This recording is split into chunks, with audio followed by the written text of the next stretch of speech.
यशवंतराव मोहिते कृष्णा सहकारी साखर कारखान्याच्या चेअरमनपदी माननीय डॉक्टर सुरेश भोसले तर व्हाईस चेअरमनपदी माननीय जयवंतराव दत्तात्रय मोरे यांची निवड करण्यात आली.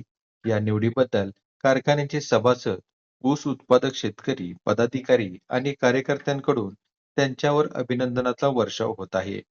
निवडीनंतर डॉक्टर सुरेश भोसले यांनी सर्व सभासद, संचालक मंडळ आणि समर्थकांचे आभार मानत, आपण आमच्यावर दाखवलेला विश्वास कायम ठेवत शेतकरी हिताला सर्वोच्च प्राधान्य देण्यासाठी आम्ही सातत्याने प्रयत्न करू, अशी ग्वाही दिली. पुढे ते म्हणाले की गेल्या 11 वर्षात सर्वांच्या सहकार्याने कारखान्याने आर्थिकदृष्ट्या सक्षम होत प्रगतीची नवी उंची गाठली आहे. आधुनिकीकरण, उत्पादन क्षमता वाढ, कार्यक्षम व्यवस्थापन आणि शेतकरी हिताचे अनेक निर्णय यामुळे कारखान्याची विश्वासार्हता अधिक बळकट झाली आहे.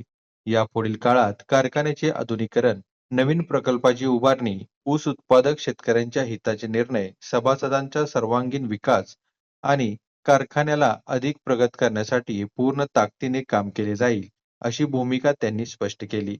डॉक्टर सुरेश भोसले आणि जयवंत दत्तात्रय मोरे यांच्या नेतृत्वाखाली यशवंतराव मोहिते कृष्णा सहकारी साखर कारखाना सहकार, शेतकरी हित आणि विकासाचा समृद्ध वारसा अधिक प्रभावीपणे पुढे नेईल, असा विश्वास सभासद आणि शेतकरी वर्गातून व्यक्त केला जात आहे. यशवंतराव मोहिते कृष्णा सहकारी साखर कारखाना हा पश्चिम महाराष्ट्रातला एक मोठा नावाजलेला कारखाना आहे. त्या कारखान्याच्या अध्यक्षपदी निवडून येणं हे मोठं जबाबदारीचं काम आहे.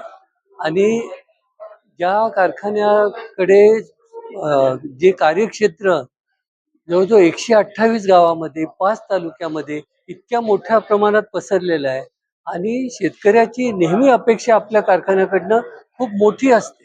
सगळ्यांना असं वाटतं की हा कारखाना हा पथदर्शक राहायला पाहिजे, हा सगळ्या महाराष्ट्रासाठी आदर्श राहायला पाहिजे, सगळ्यात जास्त दर दिला पाहिजे आणि सगळ्यात चांगल्या सोयी आपल्या कारखान्याकडनं मिळाव्यात, ही लोकांची अपेक्षा आहे. आणि ही अपेक्षा आपल्याला पूर्ण करणं हे मोठं आव्हानात्मक राहणार आहे. गेल्या 5 वर्षामध्ये बऱ्यापैकी आम्ही लोकांचं समाधान करू शकलो, म्हणून त्यांनी आमच्यावर एवढा विश्वास दाखवला. हाच विश्वास आता दृढ झाला पाहिजे, हा विश्वास कायम राहिला पाहिजे, याच्यासाठी आम्हाला प्रयत्न करायचा आहे. आता आमच्यामध्ये नवीन बरेच संचालक आहेत, उत्साही आहेत. माझी खात्री आहे की आम्ही या सगळ्या आव्हानांना सामोरे जाऊन बऱ्यापैकी लोकांचं समाधान करू शकू, जर आम्ही एकत्रित चांगलं काम केलं तर. आणि हाच प्रयत्न पुढच्या 5 वर्षामध्ये आमच्याकडनं राहणार आहे.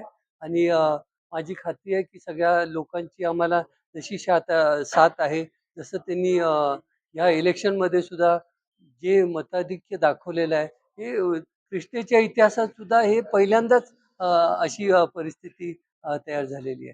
तेव्हा चांगलं आपण काम करण्याचाच प्रयत्न आम्ही करणार आहोत. आत्ता झालं त्याच्यापेक्षा कसं चांगलं काम होईल, हाच प्रयत्न आमच्याकडनं होणार. प्रमुख आव्हान काय आहे?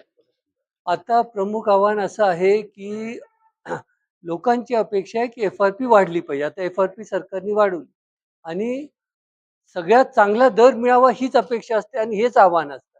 आणि ह्याच्यासाठी आता पुढचा सीझन कसा असेल, रिकव्हरी किती राहील, साखरेचा दर काय राहील, हे आम्हाला आज माहिती नाही. आम्हाला एकच माहिती आहे की FRP वाढली, आपल्याला गेल्या खेपेपेक्षा जास्त दर लोकांना द्यायचा आहे. त्याच्यामुळे हे आव्हान हे कायमस्वरूपी राहणार. आजच आहे असं नाही, दरवर्षी हे आव्हान राहणार आहे आणि हे सगळ्यात महत्त्वाचं हे आव्हान राहणार.